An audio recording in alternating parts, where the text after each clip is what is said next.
Hello everyone, स्वागत है आप सब लोग का पीसीएस बाय तरुण में। जैसे कि आप सभी को पता है कि हम यूपी पीसीएस को ध्यान में रखते हुए टेस्ट सीरीज को लगा रहे हैं और आज की जो हमारी ये दृष्टि आईएएस की टेस्ट सीरीज लगने वाली है जिसमें हम इन्वायरमेंट, आपकी इकोनॉमी और करंट अफेयर्स के क्वेश्चनों की बात करेंगे। तो पर्यावरण से संबंधित क्वेश्चन होंगे, अर्थव्यवस्था से संबंधित क्वेश्चन होंगे और अर्थव्यवस्था के बाद अगर बात की जाए तो कुछ क्वेश्चन आपके यहाँ पर करंट अफेयर्स से भी जो है रहने वाले हैं। तो एक बार चैनल को जोरदार तरीके से सब्सक्राइब, लाइक, शेयर करके बेल आइकन प्रेस कर दीजिएगा जिससे कि नई वीडियो आए आपको नोटिफिकेशन मिल सके। चलिए, तो आज के हम पहले क्वेश्चन से बात करेंगे। पहला क्वेश्चन है, निम्नलिखित में से कौन सा राष्ट्रीय उद्यान एवं राज्य जो है सम्मिलित यहाँ पर नहीं है। तो भाई साहब, राष्ट्रीय उद्यान, नेशनल पार्क और स्टेट की बात कर रहा है कि यहाँ पर कौन सा यहाँ पर सही नहीं है। तो दाचीग्राम की बात किया तो जम्मू कश्मीर में है, ये तो करेक्ट है। ग्रेट हिमालयन की बात किया तो हिमाचल प्रदेश में, ये भी करेक्ट है। नागरहोल की बात किया तो कर्नाटक में, ये भी करेक्ट है। लेकिन गिंडी की बात किया है, गिंडी आपका कहां पर है? ये आपका केरल में नहीं है बल्कि आपका तमिलनाडु राज्य में है। कहां पर है? तमिलनाडु राज्य में है। तो हमारा ऑप्शन जो है डी वाला यहाँ पर जो रहेगा गलत रहेगा। भारत के सबसे छोटे राष्ट्रीय उद्यानों में से गिंडी राष्ट्रीय उद्यान को जाना जाता है। चेन्नई नगर की सीमा के भीतर स्थित है और शहरी वन्यजीवों की रक्षा यहाँ पर जो है यह करता है। ठीक है, तो आपको ध्यान रखना है। वर्तमान में भारत में नेशनल पार्कों की बात किया कितने हैं? तो वर्तमान में 106 आपके नेशनल पार्क है। कितने हैं? 106 नेशनल पार्क हैं, जो कि अगर हम बात करें कितने वर्ग किलोमीटर में है तो 44,402 वर्ग किलोमीटर स्क्वायर में आपके जो है आपके नेशनल पार्क है। जम्मू कश्मीर में दाचीग्राम राष्ट्रीय उद्यान है और हंगुल हिरन के लिए जाना जाता है। कभी पूछा जाए किसके लिए? हंगुल जो है हिरन के लिए जो है दाचीग्राम आपका जाना जाता है। हिमालयन, अगर हम ग्रेट हिमालयन की बात किया तो ग्रेट हिमालयन जो है आपकी जैव विविधता से समृद्ध है, अल्पाइन वनों के मैदान पाए जाते हैं और यूनेस्को की विश्व धरोहर शामिल सूची में आपको ग्रेट हिमालयन को रखा गया है। नागरहोल की बात किया तो कर्नाटक राज्य में बेशक है, लेकिन नागरहोल की बात की है तो यह जो है नीलगिरी बायोस्फीयर रिजर्व का भाग है। कहां का? नीलगिरी जो आपका बायोस्फीयर रिजर्व है उसके भाग के रूप में नागरहोल को जाना जाता है। तो हम समझ पाए यहाँ पर दाचीग्राम, ग्रेट हिमालयन, नागरहोल और गिंडी के बारे में। अभी वर्तमान में राष्ट्रीय उद्यान की बात की भारत में कितने? 106 है। अब एक काम करेंगे, एक हम वीडियो बना देंगे जिसमें 106 के नेशनल पार्कों की बात कर लेंगे। 2 वीडियो बना देंगे अच्छा नेशनल पार्क के बारे में, या फिर हम देख लेंगे एक में ही आ जाए। कैसा बना देंगे? 106 जो नेशनल पार्क होंगे किस स्टेट में है, स्टेट का नाम कर देंगे कवर, और दूसरा इसकी कब यहां पर बनाया गया उस सन को यहां पर हम कवर कर देंगे। तो दोनों चीजें कर देंगे। और अगर कोई नेशनल पार्क आपका यूनेस्को में धरोहर शामिल है उसको भी हम यहां पर जोड़ देंगे। तो इतनी सारी डिटेल एक हम अलग वीडियो बना देंगे, आप उसको जरूर देख लीजिएगा। नेक्स्ट क्वेश्चन आता है, जलवायु परिवर्तन प्रदर्शन सूचकांक CCPI के बारे में कथनों पर विचार करें, कौन सा हमारा सही है। तो जलवायु परिवर्तन प्रदर्शन सूचकांक CCPI के बारे में कौन सा ऑप्शन यहाँ पर करेक्ट है बात करें तो यह जो है 63 देशों और यूरोपीय संघ की जलवायु समन प्रदर्शन को ट्रैक करता है। 63 देशों और यूरोपियन संघ जो है आपकी क्या करता है, जो वैश्विक ग्रीन हाउस गैस उत्सर्जन है वो 90% से अधिक को कवर करने वाली बात की गई है। तो इसमें ट्रैक करने की बात है, तो हम कहेंगे पहला वाला करेक्ट है। दूसरा है, प्रत्येक देश प्रदर्शन का मूल्यांकन ग्रीन हाउस गैस उत्सर्जन, नवीकरणीय ऊर्जा, ऊर्जा उपयोग, जलवायु नीति के आधार पर करते हैं। बिल्कुल ठीक है। जैसे आपकी ग्रीन हाउस गैस उत्सर्जन की बात किया तो कुल रैंकिंग में 40%, नवीकरणीय ऊर्जा की बात किया तो 20% और ऊर्जा उपयोग की बात किया तो 20% और जलवायु नीति की बात किया तो 20%। यहाँ पर मूल्यांकन जो है 4 श्रेणियों में इसको रखा गया है। तो दूसरा वाला भी सही है। तीसरा है, भारत वर्ष 2025 के CCPI में 10वें स्थान पर है। क्या ये सही है? हाँ बिल्कुल, भारत 10वें स्थान पर है। ऑप्शन तीनों सही रहेंगे तो हमारा डी वाला हो जाएगा। 1, 2, 3 ऑप्शन हमारे तीनों ही करेक्ट है। चलिए बात करेंगे नेक्स्ट क्वेश्चन की, भारत के निम्नलिखित प्राणी जात पर विचार कीजिए।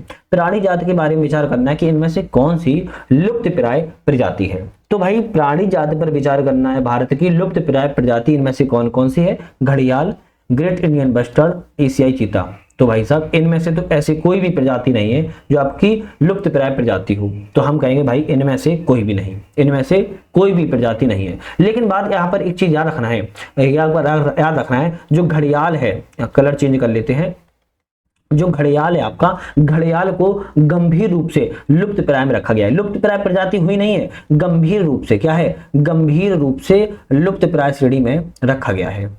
ठीक है। और यहां पर ग्रेट इंडियन बस्टर्ड की बात किया है, ग्रेट इंडियन जो बस्टर्ड है उसको किस में रखा गया है? तो हम कहेंगे गिर इनमें को गंभीर रूप से इसको भी लुप्त प्राय प्रजाति में रखा गया है। एशियाई चीता की बात किया है, जो एशियाई चीता है उसको किस में रखा गया है, तो एशियाई चीता जो है IUCN की लुप्त प्राय प्रजाति के रूप में सूचीबद्ध नहीं है, ये भी आपका गंभीर रूप से सूचीबद्ध है। तो तीनों ही आपके कैसे हैं, गंभीर रूप से लुप्त प्राय श्रेणी में रखे गए हैं। तो यहाँ पर कोई लुप्त प्राय नहीं है बल्कि गंभीर रूप से लुप्त है, तो हम कहेंगे आपका ऑप्शन इनमें से कोई नहीं। चलिए नेक्स्ट क्वेश्चन देखते हैं। पर्यावरणीय कोऑर्डिनेट्स कर्व जो है किनके बीच संबंधों को दर्शाता है।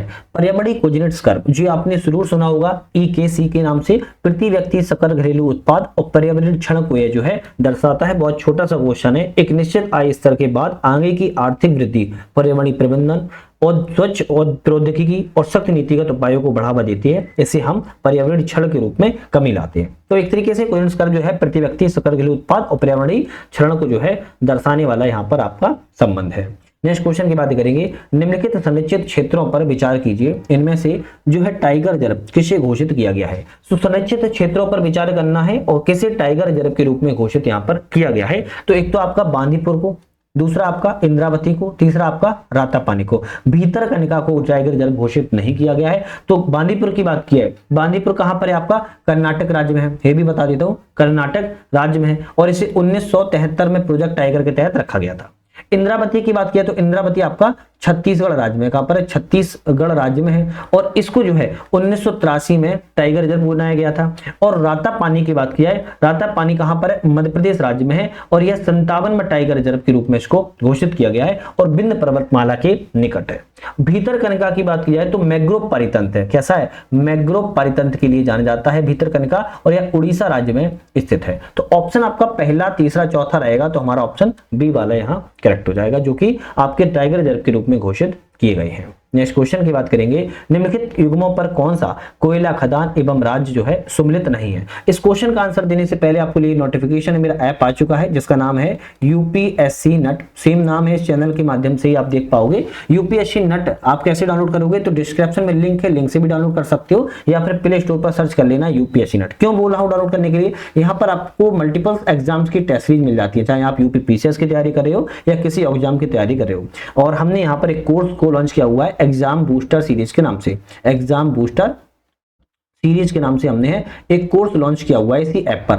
इस कोर्स में क्या मिलेगा, इस कोर्स में आपको 90+ क्लास मिलेगी। डेली कितनी क्लास मिलेंगी, डेली आपको 3 क्लास मिलेंगी। 30 दिन में इन 90 कोर्सों को कवर कर दिया जाएगा। इस क्लास में रैपिड कोर्स होगा, कैसा होगा, रैपिड कोर्स होगा, जिसमें आपको करंट अफेयर्स और UPG की भी यहाँ पर सम्मिलित की जाएगी। तो एक बार जरूर जाके आप इस ऐप पर जाके डाउनलोड करके देख लीजिएगा। कोई भी समस्या आए तो हमारे नंबर पे कांटेक्ट कर सकते हो 7985977368 पर। तो इस नंबर पर कॉल करके आपको कोई भी दिक्कत आए तो आप हमसे बात कर पाओगे। हालांकि कोई दिक्कत आनी नहीं है क्योंकि सारी चीजें वहां पर आपको सामने दिख जाएंगी। कोई समस्या आए तो कॉल कर लेना ऐप को डाउनलोड करने के बाद ही।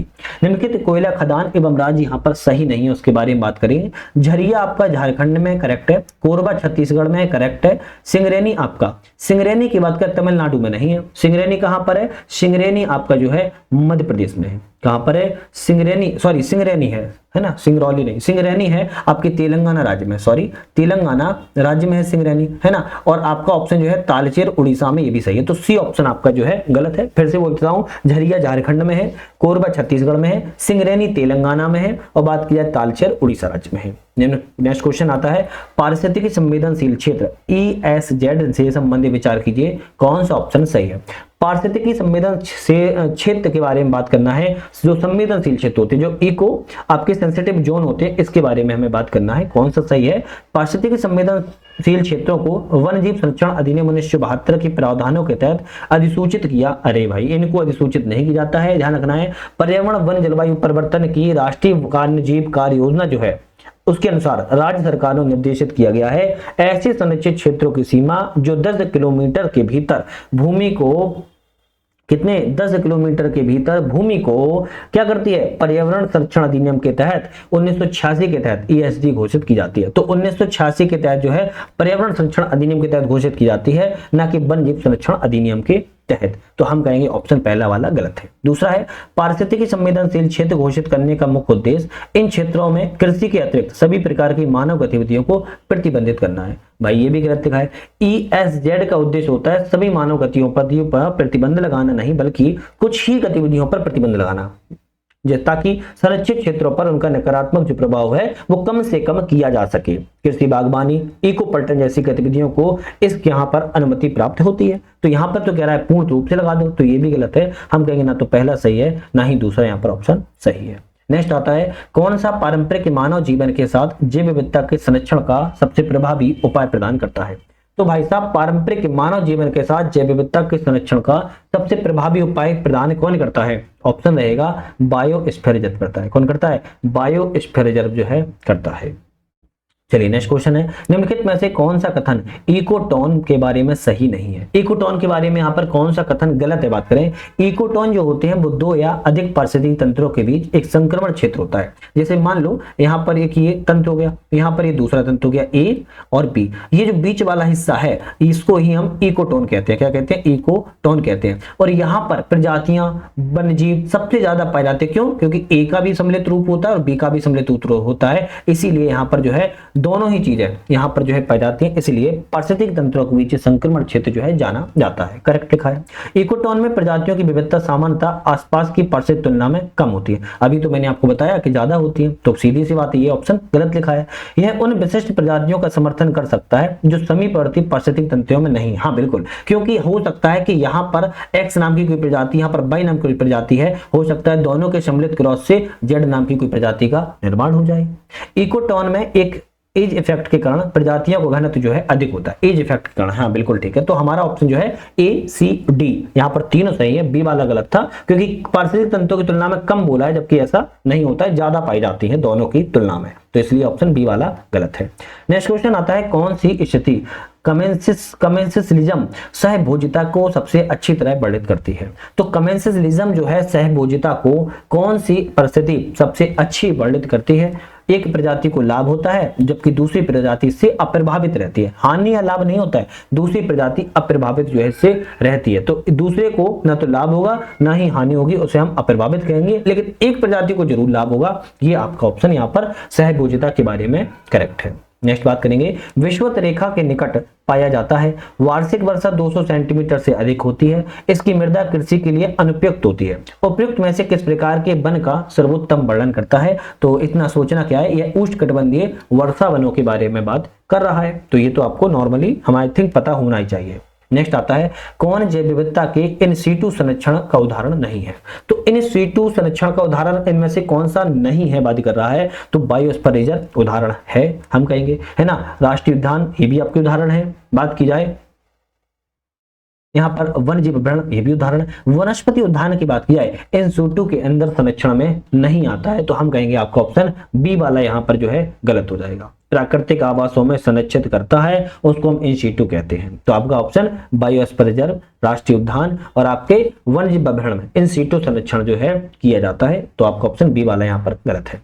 भारत किस वर्ष में रामसर अभिसमय का हस्ताक्षरकर्ता बना है? तो भारत ने रामसर अभिसमय में कब हस्ताक्षर किए हैं? 1982 में किए। कब किए? 1982 में। अच्छा, रामसर जो कन्वेंशन है वो हुआ कब था? तो आपका 1971 में रामसर कन्वेंशन हुआ था, लेकिन भारत के द्वारा 1 फरवरी 1982 को रामसर कन्वेंशन पर जो है हस्ताक्षर को किया गया था।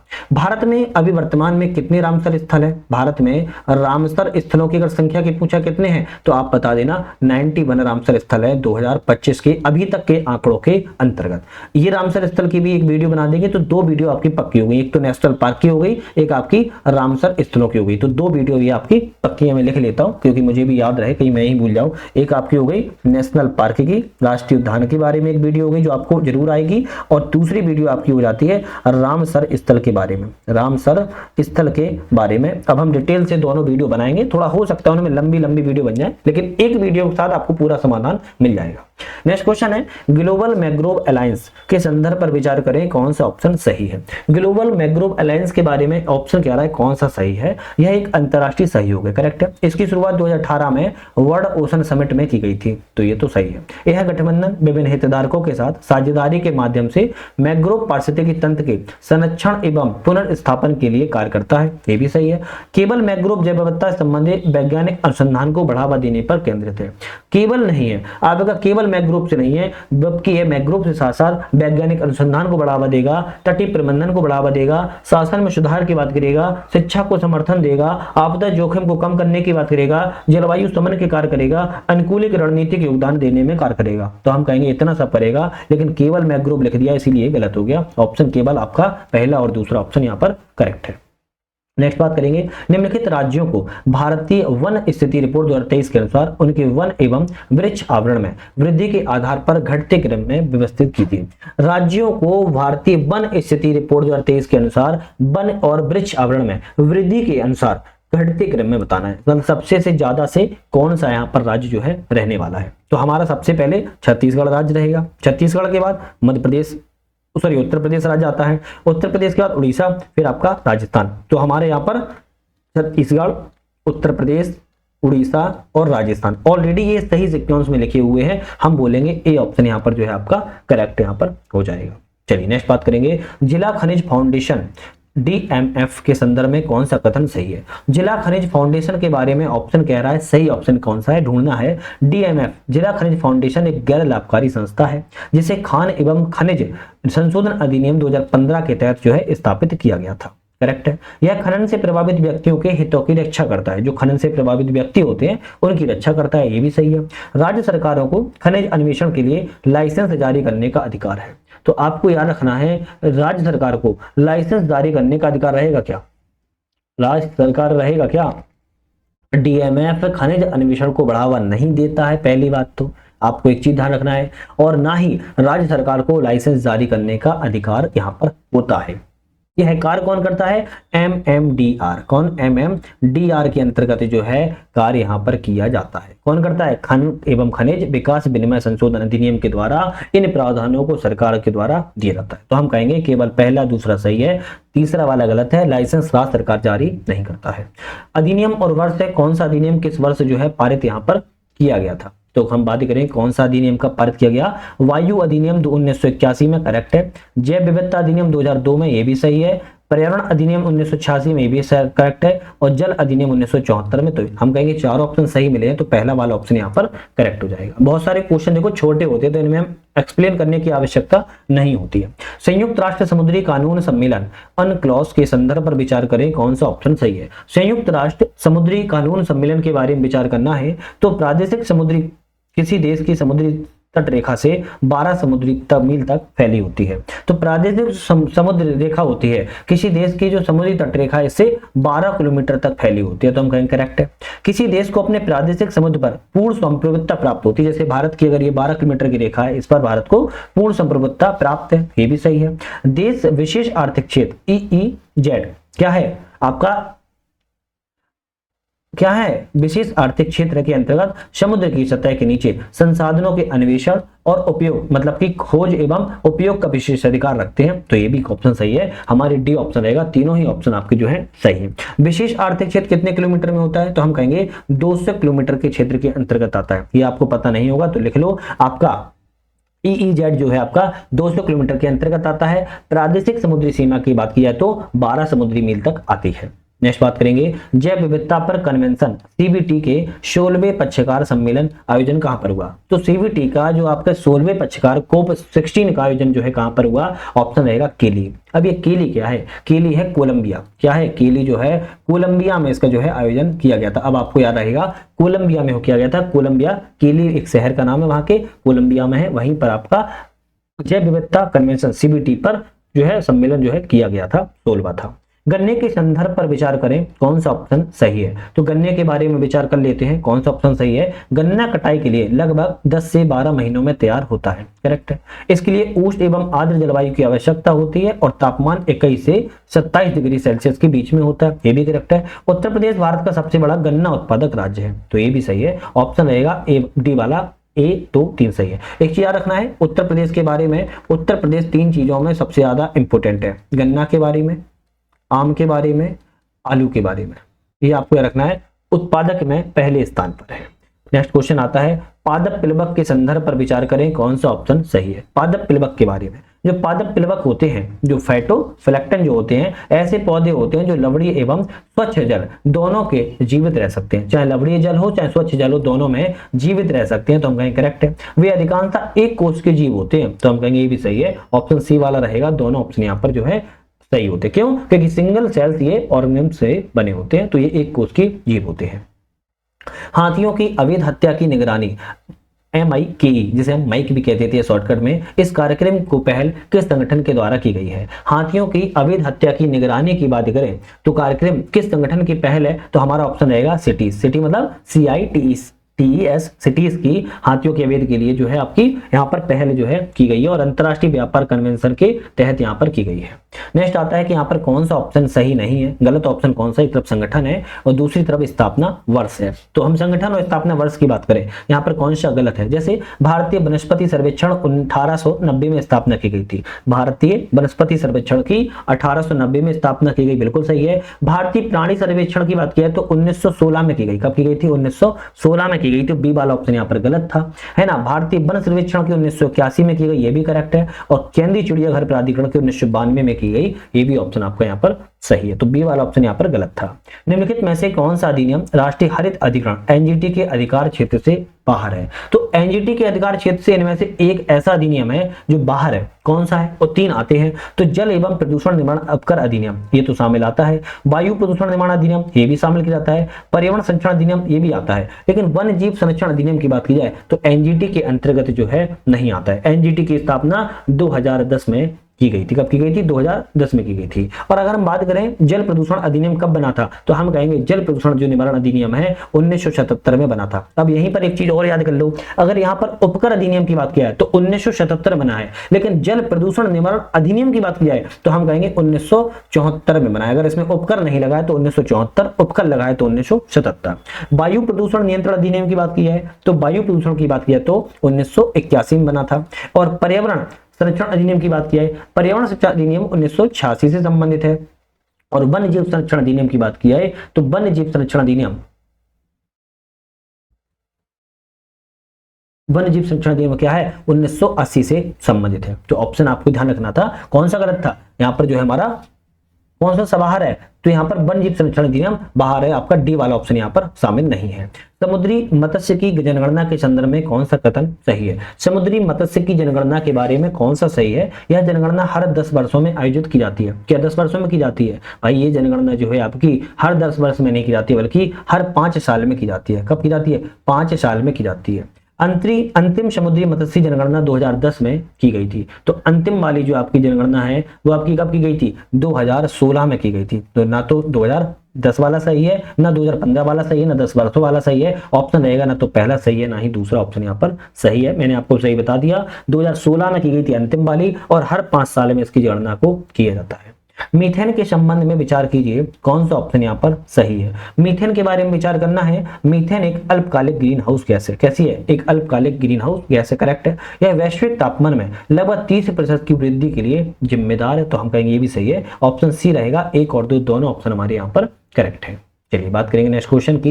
निम्नलिखित में से कौन सा यहाँ पर सही नहीं है? गलत है। संगठन है और मुख्यालय है, कौन सा संगठन मुख्यालय यहाँ पर सही नहीं है? बात करें विश्व मौसम विज्ञान संगठन कहां पर है? लंदन में है क्या? विश्व मौसम विज्ञान संगठन की बात की जाए तो लंदन में नहीं है, स्विट्जरलैंड में है। कहां पर है? स्विट्जरलैंड में, तो ऑप्शन ए वाला गलत है। संयुक्त राष्ट्र पर्यावरण कार्यक्रम नैरोबी में है। अंतरराष्ट्रीय सौर गठबंधन गुरुग्राम भारत में है। जलवायु परिवर्तन पर अंतर सरकारी पैनल जिनेवा में है। तो बी सी डी आपकी करेक्ट है, आपका ए वाला ऑप्शन यहाँ पर तो गलत था, सॉरी। नेक्स्ट आता है ओरिएंटल पाइड हॉर्नबिल के संदर्भ पर विचार करें, कौन सा ऑप्शन सही है? ओरिएंटल पाइड हॉर्नबिल के बारे में विचार करना है, सही ऑप्शन कौन सा है? IUCN की रेड लिस्ट के सुभेद श्रेणी में रखा गया है, तो IUCN की सुभेद लिस्ट में नहीं रखा गया है बल्कि इसको कम चिंतनी में रखा गया है। उससे कम चिंतन में रखा गया है, तो ऑप्शन यहाँ पर सुभेद वाला श्रेणी गलत है ना। LC में रखा गया है, ध्यान रखिएगा, तो सुभेद श्रेणी गलत है। इन्हें आहार में सरीसृप और पक्षी जैसे छोटे जंतु शामिल होते हैं, करेक्ट है। ये वृक्षों की खोखलों में घोंसला बनाते हैं और मृदा और पौधों के रेशों के द्वार बंद कर देते हैं, तो ये भी करेक्ट है। दूसरा और तीसरा सही है, ऑप्शन कहेंगे हम हम 2 3 सही है, जबकि पहला वाला ऑप्शन यहाँ पर गलत था।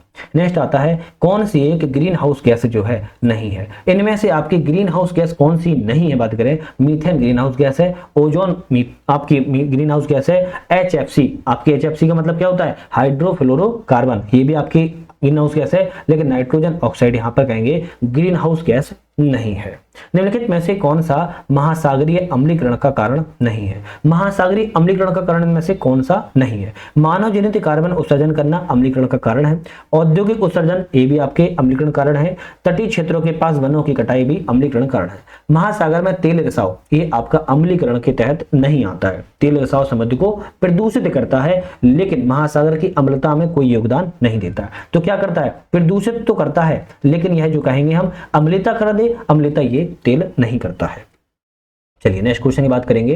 निम्नलिखित में से कौन सा कथन परमाफ्रॉस्ट के संदर्भ में सही नहीं है। परमाफ्रॉस्ट के बारे में कौन सा ऑप्शन गलत है। परमाफ्रॉस्ट वह भूमि है जो लगातार कम से कम 2 वर्षों तक 0 डिग्री सेल्सियस या उसके नीचे बनी रहती है। करेक्ट है। परमाफ्रॉस्ट के पिघलने से मीथेन एवं कार्बन डाइऑक्साइड गैस का उत्सर्जन होता है, ये भी सही है। परमाफ्रॉस्ट क्षरण केवल सतही पिघलन तक सीमित होता है और भूमिगत अवसंरचना को प्रभावित नहीं करता है। तो ये सही लिखा है क्या भाई साहब, ये सीधी तौर पर गलत लिखा हुआ है। पिघलता हुआ परमाफ्रॉस्ट निर्मित संरचना को अस्थिर कर सकता है, दबे हुए औद्योगिक प्रदूषण को भी छोड़ सकता है। तो हम कहेंगे ये भी ऑप्शन सही है, सी वाला ऑप्शन यहाँ पर जो है गलत था। नेक्स्ट आता है निम्नलिखित जीवों पर विचार करें और इनमें से कौन सा जीव जो है जीव संदीप्त है। तो इनमें से कौन सा जीव जो है जीव संदीप्त है उसकी बात करें तो जीवों पर विचार करें कौन सा हो सकता है, तो शैवाल, जीवाणु, जेलीफिश और शार्क, चारों के चारों आपके जीव ऐसे हैं जो आपके जीव संदीप्त के रूप में जाने जाते हैं। डी ऑप्शन करेक्ट यहाँ पर हो जाएगा। नेक्स्ट क्वेश्चन की बात करेंगे, कौन सा विकल्प कीस्टोन प्रजाति को सबसे अच्छी तरह परिभाषित कर सकता है। कीस्टोन प्रजाति जो कीस्टोन स्पीशीज होती है उसके बारे में, तो यह एक प्रजाति जिसकी अनुपस्थिति पारिस्थितिक तंत्र में भारी बदलाव ला सकती है। तो हम कहेंगे बी वाला रहेगा इसके लिए कि कीस्टोन प्रजाति की सबसे अच्छी तरह परिभाषित जो है एक ऐसी प्रजाति होती है अगर ये ना हो तो पारिस्थितिक तंत्र भारी बदलाव आ सकता है, भारी संरचना संतुलन स्वास्थ्य पर भी खतरा मंडरा सकता है। तो कीस्टोन प्रजाति वर्तमान में बहुत इंपोर्टेंट है। जैव विविधता हॉटस्पॉट के बारे में कौन सा कथन सही है। जैव विविधता हॉटस्पॉट के बारे में, ये एक ऐसे क्षेत्र होते हैं जहां पर प्रजातियों की अधिकता और स्थानिकता पाई जाती है। करेक्ट है। भारत में 4 जैव विविधता हॉटस्पॉट है। अगर भारत में 4 जैव विविधता हॉटस्पॉट किसी को पता है तो कमेंट करके कोई बता सकता है, नहीं तो फिर हम बताएं। चलो मैं बता देता हूं। भारत में 4 जैव विविधता हॉटस्पॉट की बात की जाए, एक तो आपका आ जाता है पश्चिमी घाट, क्या आ जाता है पश्चिमी घाट आ जाता है। दूसरा आ जाता है आपका हिमालय। तीसरा क्या जाता है इंडो बर्मा, क्या जाता है इंडो बर्मा का क्षेत्र आ जाता है। और चौथा आ जाता है सुंडालैंड, क्या जाता है सुंडालैंड। ये आपके क्या है भारत के अंतर्गत आते हैं चारों के चार। पश्चिमी घाट तथा इंडो गंगा के मैदान जैव विविधता हॉटस्पॉट है। पश्चिमी घाट तो मैंने आपको बताया है, लेकिन इंडो गंगा बताया क्या, नहीं इंडो बर्मा बताया, तो तीसरा वाला गलत है, पहला और दूसरा ऑप्शन सही है। तो हमारा बी वाला यहाँ पर करेक्ट हो जाएगा। चलिए नेक्स्ट क्वेश्चन तरफ बढ़ते हैं। निम्नलिखित में से कौन सा जीव पारिस्थितिकी तंत्र में उत्पादक होते हैं। तो कौन से जीव जो है पारिस्थितिकी तंत्र में आपके इकोसिस्टम में क्या होते हैं, उत्पादक के रूप में, प्रोडक्ट्स के रूप में कार्य करते हैं। तो हम कहेंगे इनमें से आपके शैवाल, दूसरा घास, तीसरा जीवाणु, ये तीनों आपके पारिस्थितिक तंत्र में उत्पादक होते हैं, लेकिन इसमें कवक शामिल नहीं होता है। सी ऑप्शन यहाँ पर करेक्ट हो जाएगा। निम्नलिखित में से कौन सा प्राकृतिक रूप से कार्बन पृथक्करण में योगदान देता है। कार्बन पृथक्करण में प्राकृतिक रूप से कौन योगदान देता है, तो ऑप्शन रहेगा यहाँ पर जो है आपका मैंग्रोव, समुद्री शैवाल, पीटलैंड और मृदा। तो ये चारों के चारों आपके कार्बन पृथक्करण में योगदान देते हैं। तो हम कहेंगे डी वाला सही रहेगा। 1 2 3 4 यहाँ पर ऑप्शन जो है करेक्ट है। चाहे मैंग्रोव हो, चाहे पीटलैंड हो, चाहे समुद्री शैवाल हो या मृदा हो, सारे के सारे कार्बन पृथक्करण में क्या करते हैं, ये आपके क्या देते हैं, मदद देते हैं, योगदान देते हैं। पारिस्थितिकी अनुक्रम के संदर्भ पर विचार करें, कौन सा ऑप्शन यहाँ पर सही है। पारिस्थितिकी अनुक्रम के बारे में, यह एक प्राकृतिक प्रक्रिया है जिसमें पारिस्थितिक तंत्र समय के साथ परिवर्तन और परिविकसित जो है होता है, परिवर्तित भी होता है और विकसित भी होता है। प्राकृतिक प्रक्रिया नेचुरल प्रोसेस है और पारिस्थितिक तंत्र के समय के साथ परिवर्तन और विकसित होता है। करेक्ट है। प्राथमिक अनुक्रम यह उन क्षेत्रों में होता है जहां पहले कोई जीव नहीं था। क्या ये सही है? हाँ बिल्कुल सही है। प्राकृतिक जो आपका प्राइमरी सक्सेशन की बात की जाए कहां पर होगा? जहां पर कोई भी लैंड नहीं था, जहां पर कोई भी लाइफ नहीं थी, तो वहीं पर तो होगा। तो दूसरा वाला भी करेक्ट है। तीसरा कहता है कि द्वितीयक अनुक्रम उन क्षेत्रों में होता है जहां पहले जीवन था लेकिन वह किसी विनाश के कारण बाधित हो गया है। तो जैसे अभी केदारनाथ में बाढ़ आई, 2013 में आई थी, 2011 में, जब भी आई मुझे डेट एग्जैक्ट याद नहीं पर आई थी, तो उस समय क्या हुआ? आसपास की सारी चीजों का विनाश हो गया, लेकिन आप देखो दोबारा से वहां पर अनुक्रम हो गया। तो इसी को हम कहते हैं। तो प्राथमिक में कोई जीवन नहीं होता है, दूसरे में जीवन होता है। तो ऑप्शन रहेगा डी वाला, 1 2 3 तीनों ऑप्शन करेक्ट है। ग्रीन वॉशिंग के संदर्भ पर विचार करें, कौन सा ऑप्शन करेक्ट है? ग्रीन वॉशिंग के बारे में कह रहा है कि ऑप्शन यहां पर कौन सा सही रहेगा? क्षतिग्रस्त भूमि को देशज पौधों की प्रजाति से पुनर्स्थापित करने की प्रक्रिया को हम ग्रीन वॉशिंग कहते हैं। क्या ये सही है? नहीं। ग्रीन वॉशिंग शब्द को पहली बार तो पहले ये समझो कब लाया गया था? 1986 में लाया गया था। अमेरिकी पर्यावरणविद थे जे वेस्टरवेल्ड। कौन थे? जे वेस्टरवेल्ड के द्वारा जो है ग्रीन वॉशिंग को लाया गया था। अब दूसरी बात यहां पर क्या कह रहा था? दूसरी बात ये कहा जा रहा था कि क्षतिग्रस्त भूमि को देशज पौधों की प्रजातियों को पुनर्स्थापित करने की प्रक्रिया को कहते हैं। नहीं, गलत है। इसका उद्देश्य होता है कि उत्पादों की बढ़ती मांग से जो लाभ अर्जित करना है और वास्तव में पर्यावरण संरक्षण में योगदान देने को हम क्या कहते हैं? ग्रीन वॉशिंग कहते हैं। तो पहला वाला तो भाई साहब गलत हो गया। यह उन कंपनियों के द्वारा पर्यावरण के अनुकूल दिखने के लिए अपनाई गई भ्रामक रणनीति होती है। हाँ, भ्रामक रणनीति का मतलब समझते हो ना? कई कंपनियां, सरकारें ऐसी पर्यावरणीय पहलों को बढ़ा चढ़ाकर पेश करती हैं, झूठे दावे करती हैं जैसे कि पर्यावरण के अनुकूल वो कार्य कर रही हो। तो इसी ग्रीन वॉशिंग के तहत हम रखते हैं। तो केवल दूसरा वाला सही है, पहला वाला ऑप्शन यहाँ पर गलत था। नेक्स्ट क्वेश्चन की बात करेंगे, कौन से प्रदूषक अम्लीय वर्षा के गठन में योगदान करते हैं? ऐसे कौन से प्रदूषक है जो अम्लीय वर्षा के गठन में योगदान करेंगे? तो ऑप्शन रहेगा, एक तो सल्फर डाइऑक्साइड करेगा, दूसरा नाइट्रोजन ऑक्साइड करेगा। कार्बन मोनोऑक्साइड यहाँ पर अम्लीय प्रदूषक में वर्षा में योगदान नहीं देता है। तो पहला और तीसरा आपका रहेगा कार्बन, सल्फर डाइऑक्साइड और नाइट्रोजन ऑक्साइड। कार्बन मोनोऑक्साइड योगदान अम्लीय वर्षा में नहीं देता है। नेक्स्ट क्वेश्चन की बात कर लेते हैं। निम्नलिखित में से घटनाओं को एक सही कालक्रम में व्यवस्थित कीजिए, प्रारंभ से अंतिम तक कौन सा यहाँ पर सही है? तो पहले तो ये देखना पड़ेगा इनमें कौन सा कब घटित हुआ। मॉन्ट्रियल प्रोटोकॉल की बात की जाए तो आपका ये कब हुआ था? 16 सितंबर 1987 घटित हुआ था। अब इसके बारे में हमें पता है कि आपको एक्सप्लेन करने की आवश्यकता नहीं है, पता होगा, ठीक है। मॉन्ट्रियल प्रोटोकॉल 16 सितंबर 1987 को हुआ। आपकी क्योटो प्रोटोकॉल की बात की है 11 दिसंबर 1977 को हुआ था, 97 को हुआ था। वेसल कन्वेंशन की बात की है 22 मार्च 1989 को हुआ था। और स्टॉकहोम कन्वेंशन की बात की जाए, स्टॉकहोम जो कन्वेंशन आपका है कब हुआ? स्टॉकहोम कन्वेंशन की बात क्या है? 22 मई, ये भी आपका 22 मई 2001 को हुआ। कब हुआ? 2001 को हुआ। तो ऑप्शन यहाँ पर कौन सा रहेगा? 1 3 और 2 4 ऑप्शन पहला वाला आपका यहाँ पर सही हो जाएगा। डेट आपको थोड़ा सा ध्यान करके याद कर लो।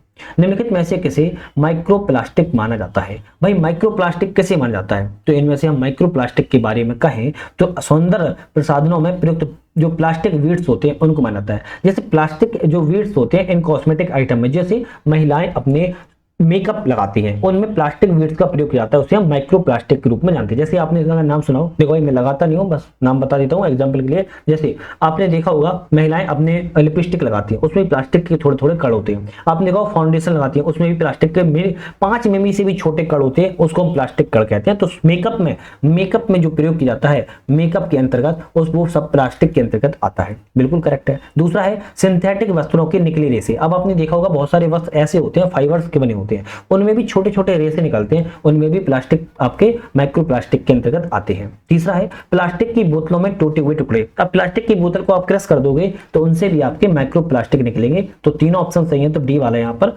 करेक्ट हो जाएगा। चलिए नेक्स्ट क्वेश्चन की बात करेंगे। निम्नलिखित जंतुओं पर विचार कीजिए, इनमें से कौन गंभीर रूप से संकटग्रस्त हैं? तो गंभीर रूप से इनमें संकटग्रस्त कौन कौन से देखें तो ग्रेट इंडियन बस्टर्ड, ये तो मैंने आपको ऊपर बताया, ये भी गंभीर रूप से संकटग्रस्त श्रेणी में आता है। हंगुल, ये भी मैंने ऊपर बताया था, जम्मू कश्मीर में है, ये आपका कश्मीरी हिरण, ये भी आपके संकटग्रस्त श्रेणी में आता है। मालाबार सिवेट, ये भी आपका किसमें आता है? संकटग्रस्त श्रेणी में आता है। लेकिन लायन टेल्ड मकाक की बात की जाए, लायन टेल्ड मकाक जो है संकटग्रस्त में आता है। किसमें आता है? गंभीर रूप से संकटग्रस्त में नहीं, केवल संकटग्रस्त में है आता है। तो ऑप्शन पहला दूसरा और चौथा रहेगा, सी ऑप्शन पे हम यहाँ पर टिक लगा देंगे। लायन टेल्ड मकाक जो है संकटग्रस्त में केवल आता है। नेक्स्ट क्वेश्चन की बात कर लेते हैं। चलिए नेक्स्ट क्वेश्चन कहता है भारत में जलवायु परिवर्तन पर राष्ट्रीय कार्य योजना जो है कौन सा मिशन शामिल है? भारत में जलवायु परिवर्तन पर राष्ट्रीय कार्य योजना में कौन सा मिशन शामिल किया गया है। तो ऑप्शन कहेंगे राष्ट्रीय सौर मिशन को, करेक्ट है। सतत पर्यावरण राष्ट्रीय मिशन को, ये भी सही है। हिमालय पारिस्थितिक तंत्र पर राष्ट्रीय मिशन को, ये भी सही है। संवर्धित ऊर्जा दक्षता पर राष्ट्रीय मिशन को, ये भी सही है। तो चारों ही सही है, तो हम कहेंगे डी वाला यहाँ पर जो है करेक्ट हो जाएगा। ये सभी आपके राष्ट्रीय कार्य योजना जलवायु परिवर्तन पर शामिल किए गए हैं। नेक्स्ट आता है विस्तारित उत्पादक उत्तरदायित्व शब्द का प्रयोग प्रायः किससे संदर्भित किया जाता है। तो विस्तारित उत्पादक उत्तरदायित्व शब्द का जो प्रयोग है प्रायः किसमें संदर्भित किया जाता है। ऑप्शन रहेगा प्लास्टिक अपशिष्ट प्रबंधन के लिए। किसके? प्लास्टिक अपशिष्ट प्रबंधन के लिए प्रयोग किया जाता है।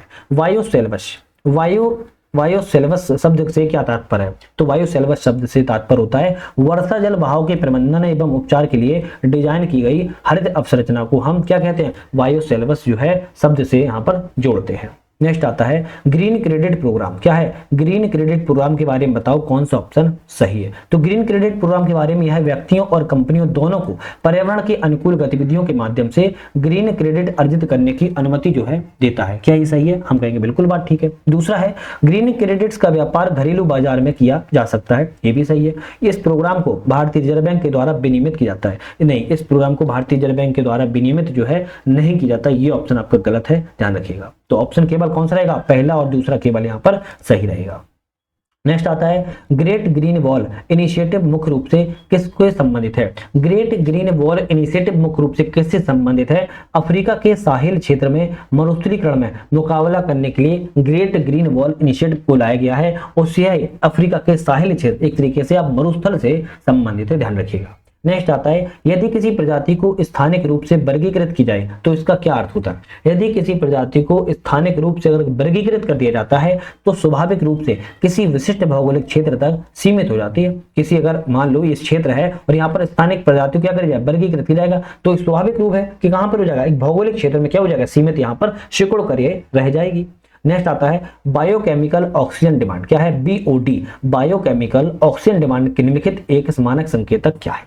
तो बायोकेमिकल ऑक्सीजन डिमांड के बारे में बात करें, मानक संकेतक कौन से हैं, तो हम कहेंगे जल निकायों में जैविक प्रदूषण की मात्रा। क्या है? जल निकायों में जैविक प्रदूषण की मात्रा को बायोकेमिकल ऑक्सीजन डिमांड के अंतर्गत मानक संकेतक में हम रखते हैं। तो ऑप्शन यहाँ पर बी वाला जो है आपका करेक्ट हो जाएगा। चलिए नेक्स्ट क्वेश्चन आता है कौन वायु प्रदूषण का जैव संकेतक माना जा सकता है। तो वायु प्रदूषण का जैव संकेतक हम किसे मान सकते हैं? ऑप्शन बहुत अच्छा है। तो वायु प्रदूषण का जैव संकेतक जो है हम लाइकेन को मानते हैं। क्या मानते हैं? लाइकेन को वायु प्रदूषण के जैव संकेतक के रूप में मानते हैं, मतलब कि जैव इंडिकेटर्स होता है, ये आपको ध्यान रखना है। और ये पर्यावरण के स्वास्थ्य और विशेषताओं को बहुत अच्छी तरीके से दर्शाता है। तो आपको यहाँ पर हमने 50 क्वेश्चन कवर किए। नेक्स्ट 51 क्वेश्चन से हम नेक्स्ट वीडियो में कवर करेंगे। चैनल पर तब तक के लिए सब्सक्राइब, लाइक, शेयर करके बेल आइकन प्रेस कर लीजिएगा। साथ में हमारा ऐप डाउनलोड कर लेना है जिसका नाम UPSC नट है। बार बार कह रहा हूँ, मल्टीपल टेस्ट सीरीज चल रही है। आपके कोर्स भी एक लॉन्च हो चुका है, उस कोर्स को आप लोग जो है ज्वाइन कर सकते हो। तो आपके एग्जाम्स के पर्पज से बहुत ज्यादा महत्वपूर्ण है। तो आज के लिए समाप्त करते हैं। वीडियो पर बने रहने के लिए धन्यवाद।